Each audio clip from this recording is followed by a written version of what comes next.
பள்ளிக்கரணை ஏரியை குப்பை கொட்டி முன்னவே வேறு. பள்ளிக்கரணை ஏரியை குப்பை கொட்டி முன்னு திமுக ஆட்சி தானே, இந்த தலைவர்கள் தானே. அதுக்கு யார் பொறுப்பு இருக்கிறது? யார் பொறுப்பு இருக்கிறது? இங்க இருக்கிற கவுன்சிலர், இங்க இருக்க எம்எல்ஏக்கு தெரியாம மக்கள் குடியேறிட்டாங்களா? அப்ப ஏரின்னு தெரியாதா?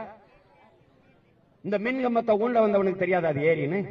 இந்த மின் இணைப்பு கொடுக்க வந்தவங்களுக்கு எரிவாயு இணைப்பு, குடும்ப அட்டை, வாக்காளர் உரிமை, ஓட்டு உரிமை கொடுக்க வரும்போது வரி வாங்கும் போது தெரியாதா? இந்த ரோட போட்டவன் யாரு? ரோட போடும்போது இதை ஆக்கிரமிச்சு கட்ட வீடு, இதுக்கு எதுக்கு ரோடு ஏன் கேட்கல? வச்ச மரம் இதெல்லாம் எத்தனை வருஷம் இருக்கும் இந்த மரம்? இன்னைக்கு வந்து திடீர்னு வீடு ஆக்கிரமிச்சு கட்டப்பட்டிருக்கு. இடினா என்ன அர்த்தம்?